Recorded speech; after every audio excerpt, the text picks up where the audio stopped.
be my normal cheery self and not be fucking furious.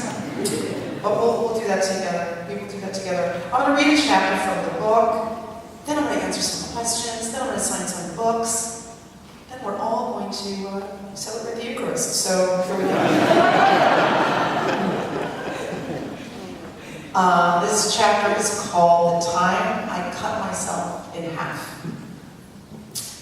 When I was about 5 years old, I stabbed myself in the chest. Well, not exactly stabbed, more like sliced. Yes, I sliced myself nose to navel as if conducting a fraud dissection in science class, only without the relatively sanitary tools, face protection, or pursuit of scientific truth. Oh, and also, on myself. I could say it wasn't my fault, I could protest that it was an accident, unforeseen, unpredictable, unkind, unfair, none of that would be true. I did this on purpose. I knew exactly what I was getting into. The entire debacle was calculated, focused, and gleefully headlong. Before you gasp in horror and thinly disguised pity, this was no suicide attempt. People have called me a lot of things, but one word they have never used is depressed. I am, fortunately or not, depending on your perspective, nauseatingly upbeat, disgustingly cheery. Please, withhold disdain. This is a genetic condition, much like synesthetes, who are people that see colors when they listen to music, or hear music when they see colors, or people who love musical theater. This is just how I was born. I was not trying to gut myself. At the same time, I can blame no one for the bloody vertical striping that occurred.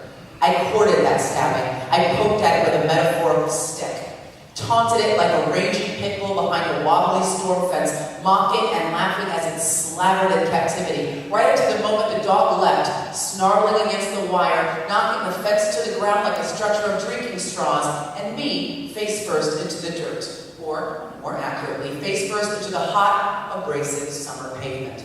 Some might call such behavior stupid. They would be 100% right.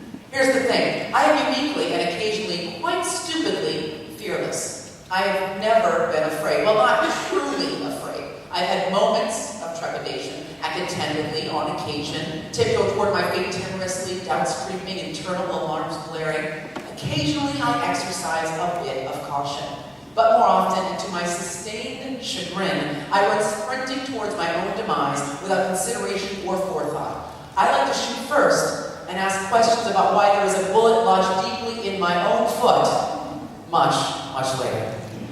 So on this golden August day in my 5th year, I had been playing outside my Oakland neighborhood with a dusty scrum of local kids in a completely unsupervised group, the way we used to in the good old days before the internet told parents that this was a terrible idea, and likely to result in your child being abducted by aliens or devoured by wolves. Along with such things as kids riding the bus, doing their homework without parental assistance, redoing it for them, using a kitchen knife or an open flame before the age of 17, or anything else that builds character, instills mental toughness, or makes kids into actual people.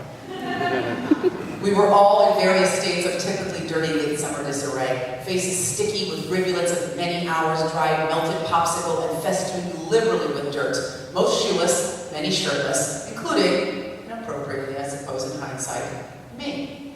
Yes, I was running around a city neighborhood unchaperoned on hot pavement with bare feet and worse still, a bare chest. I was a 5-year-old girl. I still had a chest. If you think it was inappropriate, you need therapy. Also, you may need to look out your front window to see if Chris Hansen from To Catch a Predator is looking at you while he's waiting to strike. Now, before you jump into your time machine and call Child Protective Services, get over your prissy self. It was the 70s. Kids ran around unsupervised. This is before people felt the need to meticulously curate every minute of their child's day. In the morning during the summer, parents opened the front door and forcibly ejected their children into the street. With $5 and a firm admonition to come home when the streetlights came on and not to run into oncoming traffic. This is just how things were done. I suppose if we were rich, the nanny could have followed behind us in the family's second minivan, but we weren't, and she didn't, and that, my dear friends, is that. So we were running around barefoot, narrowly avoiding puncture wounds from the abundance of rusted nails and broken bottles strewn liberally about the streets, fleeing rabid dogs and hissing cats, and the occasional loitering ne'er-do-well, and having the time of our fucking lives. We climbed some trees, chased an ice cream truck, terrorized a squirrel, picked up dry dog poop, threw rocks at things that break when they are hit with rocks, and were generally on raging kindergarten fire when we found an alley. Sweet. Naturally, it being an absolutely terrifying place, and me being feckless and wild, and me desperately to show a certain neighborhood boy who was fond of picking up dried poo and throwing it at me that I wasn't afraid of anything, not dogs, or alleys, or least of all, poos. Yes, that is the plural of poos. I decided to go in that alley. And why the hell not? After you touch dried dog feces with your bare hands, nothing much else troubles you. And in that alley, amongst empty fruit crates and mosquito-infested puddles, we found an abandoned hobby horse. Abandoned? Who the hell leaves a perfectly good hobby horse just lying around? I announced to the group. Heathens, profligates, godless people, that's who. I was a dramatic child. We dragged this hobby horse from its dank hiding place and into the street, the better to surround it with hard surfaces that might embrace a small person's tumble. We surveyed it briefly from all sides to confirm that it was indeed in functioning order, and then in turn we each hopped on board and rode that thing like a Habsburg prince on a Limousin stallion. Springs have never clung to life so dearly nor groaned in protest so loudly. We played quite orderly, waiting politely in line for our turn, which may seem surprising considering all the tree climbing and poo flinging we had engaged in prior. But this was the 70s and pre-internet, and the unique self-involvement of the YouTube era had not been invented yet. We were relatively well-behaved, and when appropriate, we shared, and I'm sure most of us brushed twice a day because that yuck-mouth guy on TV had admonished us to, and who were we to disobey? And because I had found the horse and was feeling particularly magnanimous, I went last. Oh, I forgot to mention, this magical hobby horse had one flaw. Just a tiny one. The horse was old, and its fragile plastic body had begun to decay, revealing its metallic skeleton. Bits of metal poked through the horse's sides and hind flanks, and a massive rusted metal bar protruded violently from its head, like some jagged Ferris horn. This did absolutely nothing to diminish the appeal of this toy to us, but made it feel like we were riding some kind of death metal narwhal. The fact that it made the thing potentially deadly was just an added level of awesome. This toy was a little plastic unicorn just built for destruction. I could not wait to climb on board. Please try to reserve your judgment for the end of the story where it will be truly well placed. So we are riding, and we are whooping, and we are feeling the kind of warm self-satisfaction that comes only from courting danger in a pair of sticky underoos in the afternoon sunshine. And life is good. And I jump on this thing, and I am full of joy.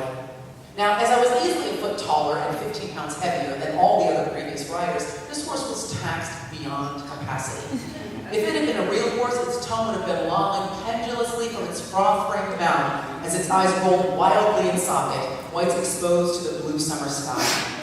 But I am happily oblivious to the strain I am playing on this decaying plastic toy, and I rock away, springs groaning, frame creaking ominously, and I ride back and forth, farther and faster now until the tail and nose scrape the sidewalk, leaving chips of brown and white in their wake, little plastic button horse nose skittering now across the pavement. And I ride on, dipping farther back now, laughing, eyes closed, face toward the heavens, the sun on my sticky little kid face, and forward now, so far forward, like I'm on a real horse, a real, true, white horse.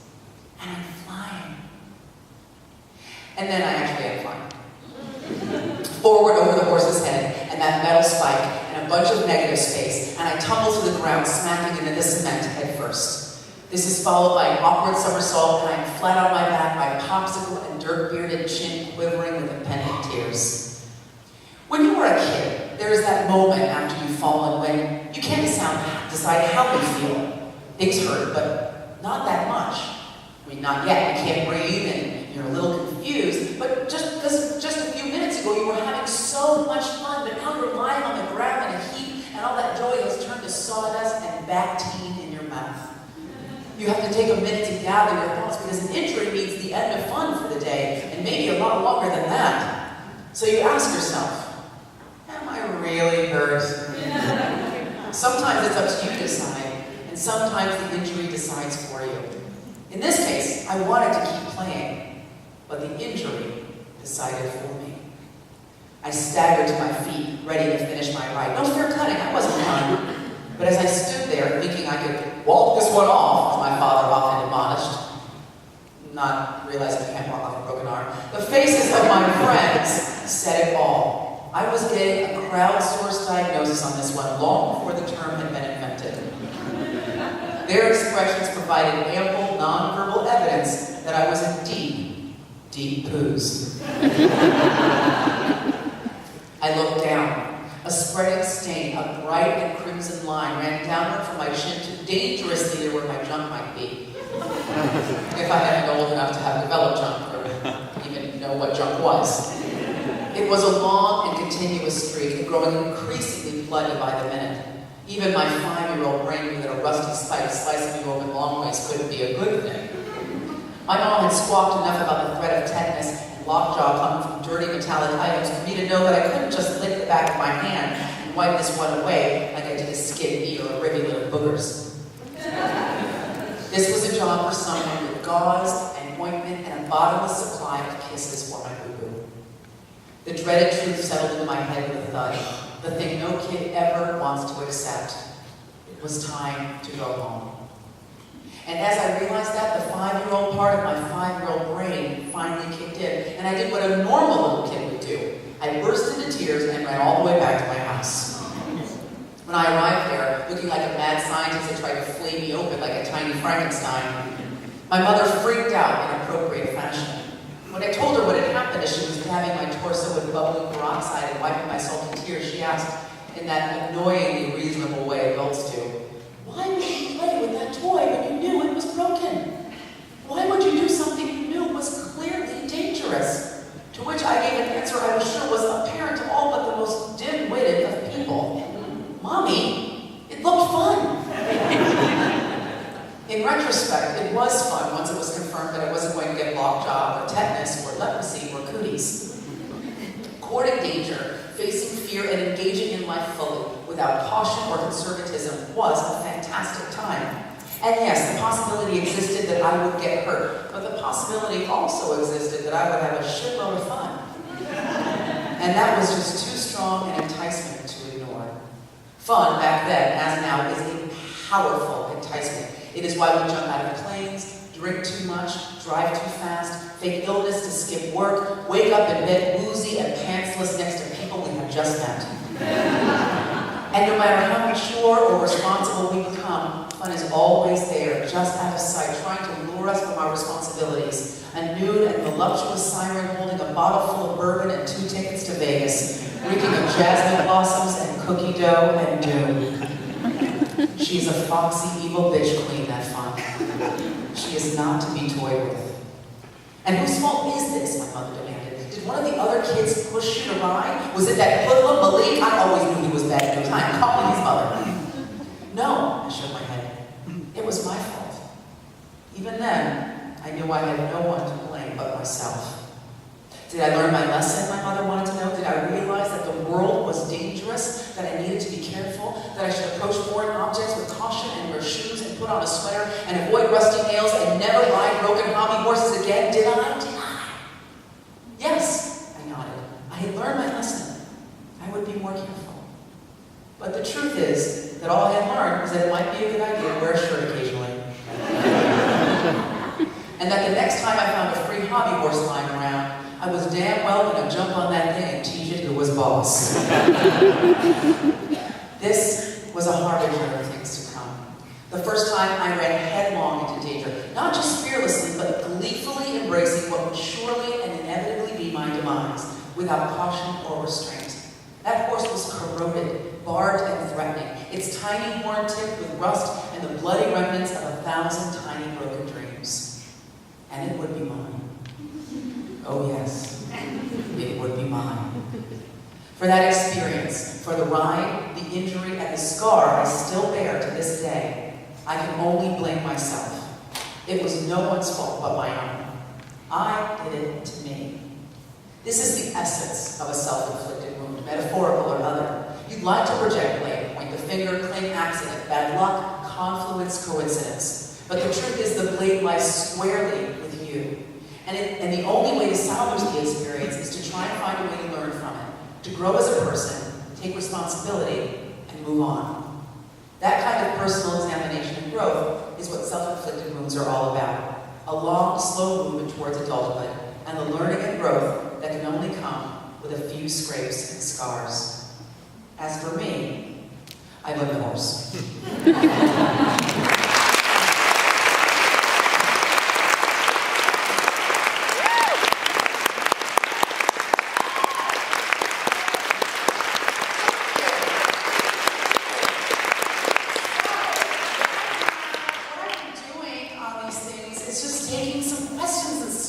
For a while, we'll chat, and then we'll be super friendly. I'll say some stuff I'll regret later. I hope everyone brought their children.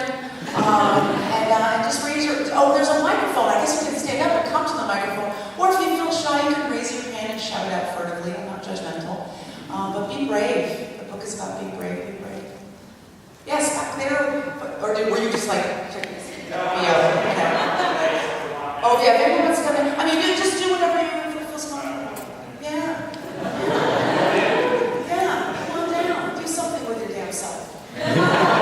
Sunny Seattle day. What else is there? It's a fucking awesome day outside. People in Seattle lose their minds. Stepping out the street, they're underwear. Are you seeing the ball in the sky of fire? What is it called? What would you like to ask? Wow, you can just talk to me. I know if you feel like you're on the spot. Think how I feel. God's looking at me. So, my question has to do with kind of the root of. So, you're undoubtedly an incredibly intelligent person.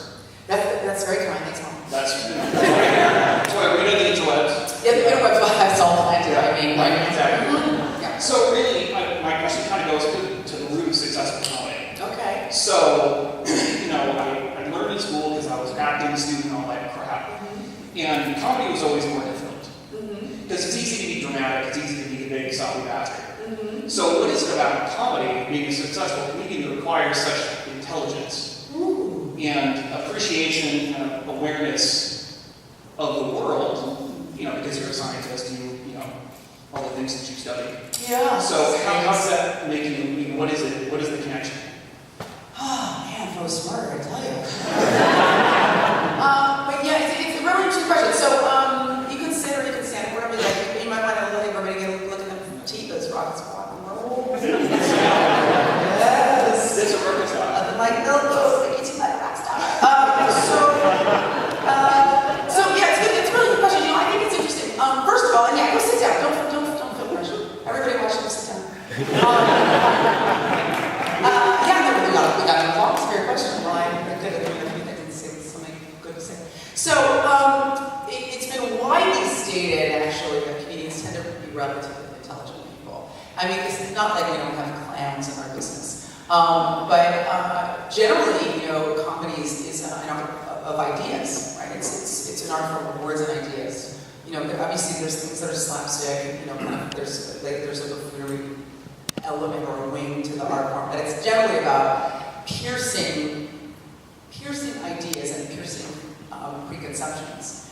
And I think that's why comedy can be more difficult, because it requires a top-down view, an architectural view of the world, and not just be able to see the apparent, but see the unapparent. Is unapparent world just something people what's not readily apparent. And it's also an art of surprise. So to surprise other people, you kind of got to be one step ahead of them. I also think that as it's evolved as an art form, it's definitely changed maybe over the last couple of years, right? It used to be a lot broader and bigger and more presentational. I think most people would agree around the 60s it started to be more personal, more divulgent. People like Lee Bruce and Richard Pryor and Bill Cosby talking about their lives in a much more kind of more elegant kind of surreptitious way, rather than just like big kind of set pieces. Not that there hasn't always been subtle comedy, but I think it's become more subtle and more intimate over the last well, century. So, I'm just going to muse a little while more about comedy. And so I think that you can do drama in very broad strokes, right? Drama can be, you can work from great dramatic actors are incredibly sophisticated, but you can work in the dramatic palette pretty broadly and pretty discreetly. I would be with EET, but ETE. Whereas with comedy, I think to constantly be shocking and surprising people and making them examine themselves, it just requires a much more structural, broader scope. And so great comedians, I say this a lot when I do interviews about comedy, the most important thing in comedy is actually not being funny. The most important thing in comedy is telling the truth. And it's a difference between leaving a show and saying, wow, that was really funny, I had a good time. And leaving going, oh my God, I saw the most amazing guy, you not believe what he said. Like everything he said was like, I had that experience. Oh my God, I couldn't believe it. That's the difference between good comedy and great comedy. It's why you have some guys that occasionally are just really incisive and even difficult to watch. Somebody like maybe a Louis C.K. who can make you feel very uncomfortable with his honesty, right? It's shocking and it's gripping, his honesty. And or Chris Rock, who sometimes says things that are like utterly objectionable. And Richard Pryor, really objectionable shit came out of that guy's mouth. But the honesty of it, the baldness of it, there's a bravery to that, and also, to shock someone, you can kind of jump out from behind a building or show someone your ass, you know what I mean? But to really surprise them, I think just requires levels of sophistication. And that's why great comedians are smart. I'm just a modern, fair, middling comedian, and I don't even know how I got my pants on today. So, but I do think, there were a lot of studies about the relative intelligence of comedians, and they tend to be really, thoughtful people. They also tend to be tortured and, psychologically bruised and need medications. There's always other things, it's very socially functional. There are a lot of other things around that are not particularly desirable qualities, but I don't know if I answered your question, but I talked a lot for a long time. Phil does an essay, and the teacher will be like, well, she did write 30 pages. E for effort. Is that a question? Hi. Hi, my name's Chase. Hi, Chase? Chase. Hi, Chase. Do you have on Tina's too? What? Do you have on Tina's too? No, I'm rocking. Look at that. See, that's an adult. He's got to speak up. You are a foxy motherfucker. Let me tell you. Go ahead. So I have two questions, utterly unrelated to each other, but the first one is I'm a fan of yours on Facebook, and Thank you. You're very welcome. It means it's a my lot to pleasure, me. really. And it's been kind of interesting watching that develop because you have a much more active hand in it than a lot of other folks do. How much on active Facebook. what? What? How much active what? A more active hand. Oh yeah, I do everything myself. Yeah. Yeah. It'd be weird if Tom Cruise actually replied to his Facebook, but Yeah. it's like more Tom Cruise legit. is in person. No one thinks he's in person. Yeah. So, first question is, how do you manage to integrate that into your otherwise, I'm assuming, very busy life? Question two is specific to Archer. Given the fact that you are a writer, have you ever thought about writing? I know Adam Reed's been pretty cool about just letting people on his shows write for them occasionally. I remember MC Chris had an episode on C-Lab back in the day. Is that something you ever That was considered? better. Adam wasn't bad with power. So, okay. So everybody heard the first question was how do I find the time to manage my social platforms? And then the second question, I rephrase your question so I can use the sort of social platforms to make it seem smart. And then the other question was whether I would ever write an episode for Archer. So the answer to the first question is that I'm a fucking fruitcake and I'm always working. So it's important to me because I'm a comic and a writer to have my social platforms feel authentic to the people that visit me there. You know what I mean? Sometimes I'll write it to you and be like, this sounds like a robot with this. And I'll go back and I'm like, hey everybody, gonna be in the pop-up, see you there. And I just feel like I developed that relationship with my fans early on and I want to try to maintain it. And I've had people offer to take that stuff over for me, but I hate that something would come dribbling out of one of my, my social media spaces that seemed like, Tom Cruise had written it. But my schedule is punishing. And then now I'm going to stop complaining because who gives a shit about my problems? I like to work. I'm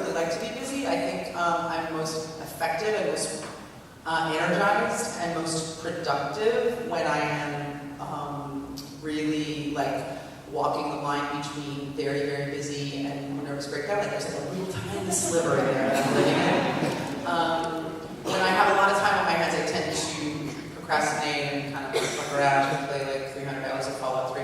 But when I'm really busy, I crank things out, and I've got a couple of speeches. I closed South by Southwest Interactive this year, and then subsequently did an episode of Mac Power Users. Oh, basking in the Hollywood hotness.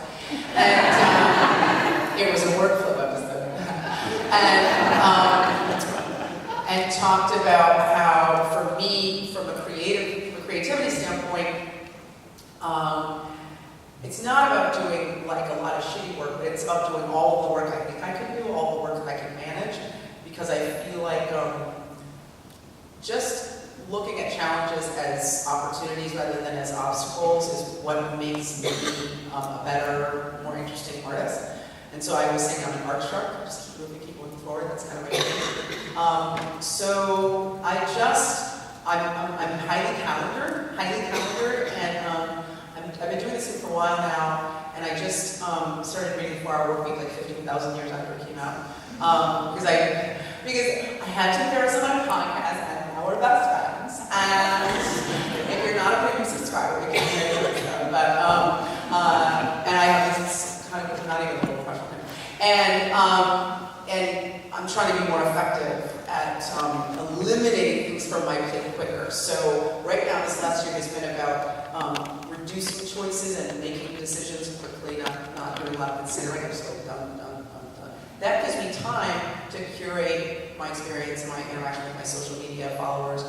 Hopefully better, not always great. I fuck up all the time on the internet, say things I regret. I tweet while drunk. There's a chapter in the book about not doing that.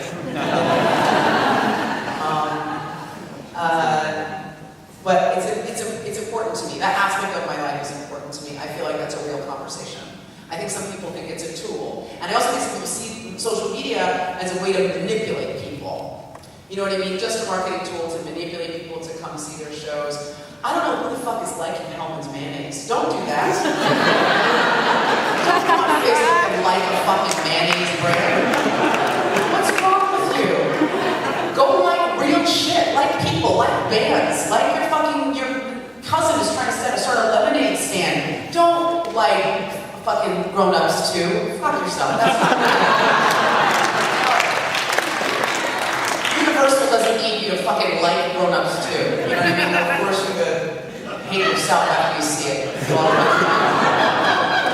So, because I respect the people that take the time out to like me and follow me and read my tweets and things like that, it remains a priority for me. And I like to keep it a priority because, there was a time when I only had like 1,700 friends on Facebook and, a couple thousand followers on Twitter. Now that I have a lot doesn't mean I'm going to abandon them. So I'm really trying to see that as something real. And I'm also trying to, not turn into Rihanna, call Chris Brown a bitch. Although I want to! So that was the first question. And then the second question was, would I ever write for Archer? I think that I will humbly present the thesis that I'm funny, but I don't think I could ever write a funnier script than Henry. He's a genius. And I think I could write funnier things for other things, but that show, that voice, those characters, they come out of his twisted, really broken psyche. And I often pitch jokes. I pitch jokes for my character a lot. But I've just kind of fallen back into the warm water of surrender when it comes to that show. The scripts come, they're amazing. I go in the booth, I try to do my best to serve them. And I also don't need one more fucking job. So I would really love Archer to be on for as long as The Simpsons is on, because I think it's a superlative TV show. Even if I wasn't a part of it, I would be rooting for it. I'm really very proud of it. So thanks if you watch it, and if you don't, go like on Facebook and like Hellman's mayonnaise or something. Who else has a question? Hi, and then you. Hi. So you're really outspoken as a gamer, and I really like that. Thank you. He said I'm really outspoken as a gamer, and he really likes that. And then I said, thank you. I know you've done a lot more work, just like at the Ubisoft conference and games. Would you do more work in video games if offered? Yeah, okay, so the full question was, I've done a lot of work with Ubisoft and in the gaming community, would I do more games when offered? So the very short answer is absolutely. I love video games so much, and the big sadness of my life right now is I don't have more bandwidth to play more than I used to play a lot. I used to really play a lot. And now I have like a lot of half-started games, like open, and it's been a sadness. August is my hiatus, and I'm going to do this like fake digital detox where I don't talk on the phone or answer emails, but I just play video games all day. It's like I'm not on heroin anymore. I'm on methadone. I'm not on different thing. But so far I've done voices for 3 games. I did a voice for Halo Reach, and then I did a voice for the Gears of War DLC, and I'm going to be in a new game that's coming out this fall called Watch Dogs. I'd love to do a lead character. I'd love to do a primary character. I will say one thing that's been really interesting for me is like, that stuff is fun, but I care a little bit more about the cultural aspect of being a part of the gaming community now. The only reason I ever got brought into it was because I was playing all the time and talking about it all the time. I just love gaming and I would tweet about it with my fans and stuff.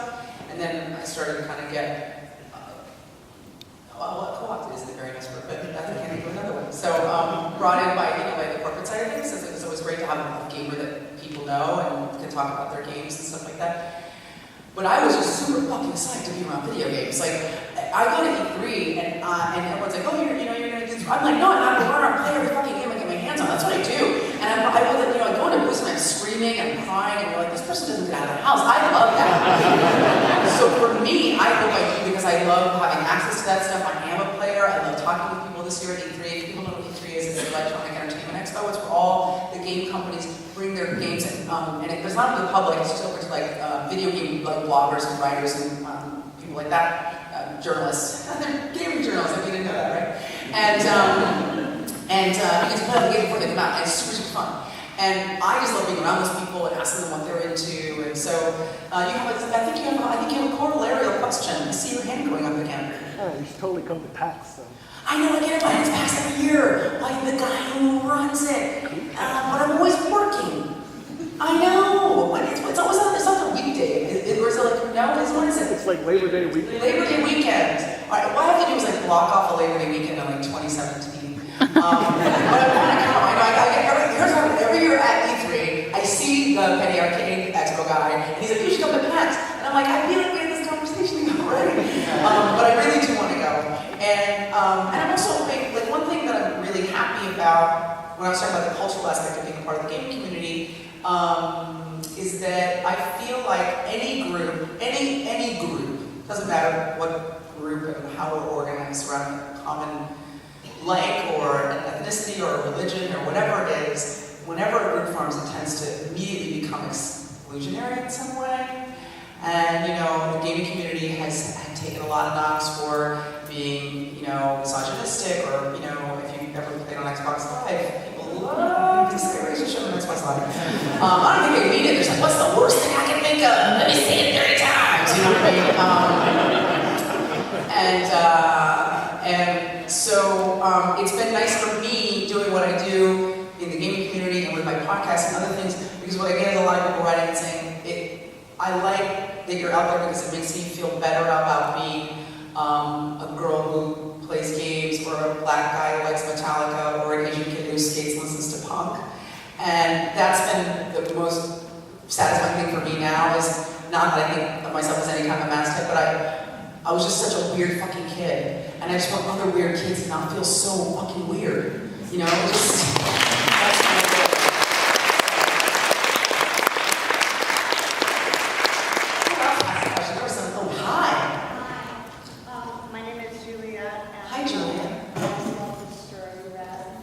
Say that again? I love the story that you read. Oh, thank you. And what I'd like to ask you is 2 questions. When your list of everything you do, which I'm sure is a fourth of what you do,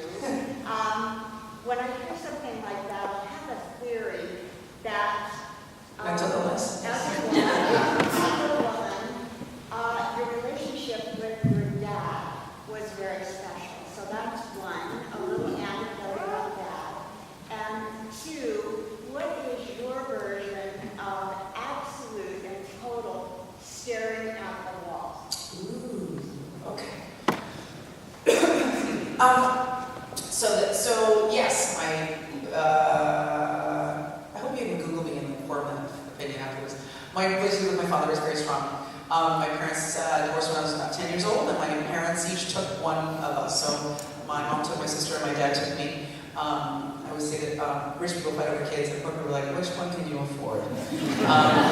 So my father was like, which one washes itself? And I was like,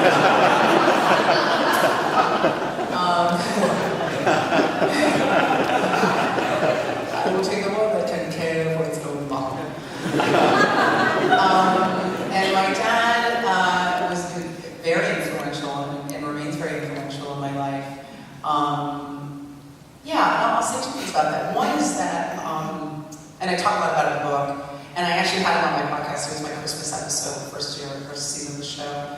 And I remember asking what that was like to be a single. I never asked him that, at my whole life, what it was like to be a single father. I said, what was it like to be a single dad? He said, that shit was fucking terrifying. He said, I was paralyzed with fear all the time. He said, I remember one day I left the house and I got all the way out and onto my motorcycle and I realized it was a pretty big house. He just, and so it was I think it's a very unique relationship. I'm very close with my mother, we're very, very close, but he was the person who, kind of curated most of my life experiences through my teen years. And when you're a dad and you're raising a daughter, you just have like this little puffball, like a little kitten, this little puffy kitten, and the whole world is full of like broken glass and pits of fire and fucking dragons. And you're like, what am I gonna do with this little mushy kitten? This kitten is so mushy and I love it so much. Oh God. So fathers either do either they crush the tiny kitten to their breast until she grows up and searches for other father figures and gets on the pole, or they give the little kitten armor. So that was my father's goal, was to give his little kitten, harden his little kitten up. So he was very focused on independence. My father never gave me a ride, any fucking where. He would pick me up if it was like on the way, But he would never take me anywhere. Everyone, it's so funny to hear people, I gotta pick him up here, and I never got a ride fucking anywhere. No, I come in, I'd be like, Dad, I want to go to this. He said, you got a bus pass on the schedule, watch this shit. He was never gonna take me.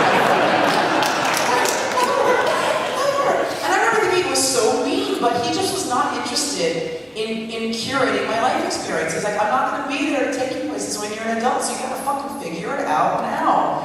And he had a lot of this is in the book. He had all these speeches, so he would have a speech he would give me every day when I would leave the house. It was super Asian appropriate. I would be running down the stairs and he would go, stop. He would go, whose day is it? And I have to go, it's my day! And then he'd go, what are you going to do with it? Grab it by the balls!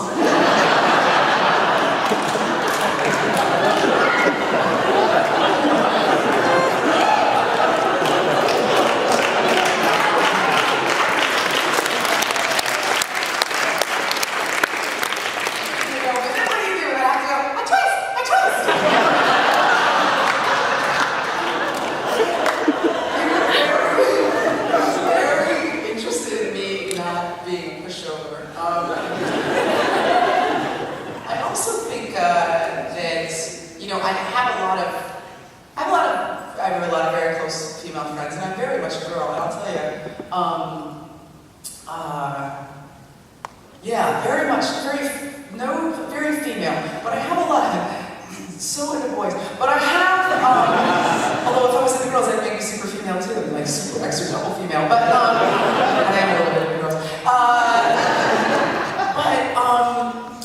I have a lot of interesting, kind of like deep-seated, unarticulated things about legacy, which I feel like legacy is very much like a masculine, I'm not saying that they're only going to care about their legacy. I just think it tends to be a sort of kind of a masculine concern.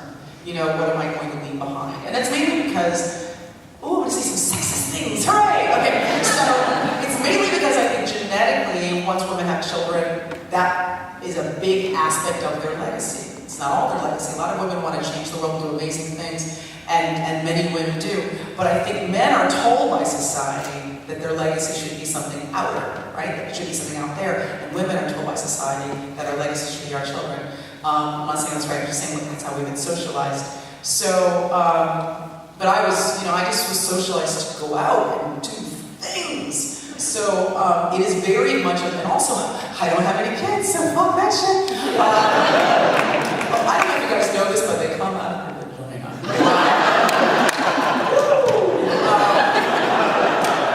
So I'm not interested. So also, greatest birth control is watching it being done. That will make you do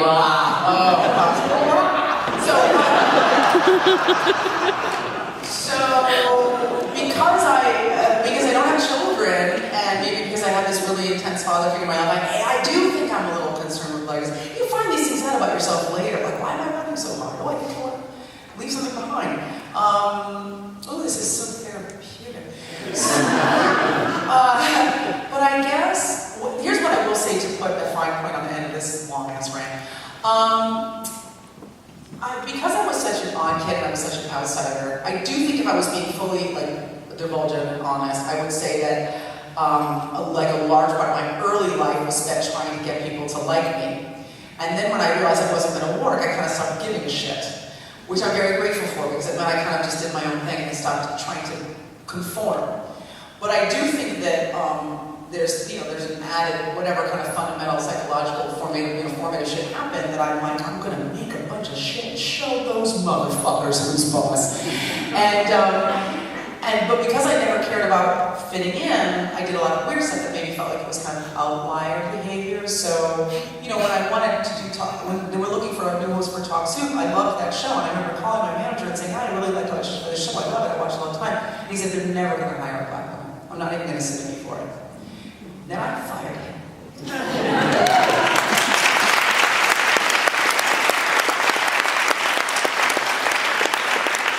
I talk a lot about this in the book, that anytime anyone has ever told me that I couldn't do something, that's immediately what I gravitated directly towards. Not because I think I can do everything, but because I just don't want to sit around wondering if I could have done it. So, for me now, when I have people write and they go, something you've done has inspired me to do something I wanted to do, that I was afraid to do, or that I was hesitating, that provides an additional impetus for me to continue on my path. But also, everything I do it because I love it. I don't do it because I think this would look good on a resume. I work so hard that I only now do things that I really enjoy. And I'm lucky that I have a really great day job that I love, that enables me to do a lot of other things that don't pay. And then I can just pursue things that I feel compelled by because they make me happy. The podcast does not make money.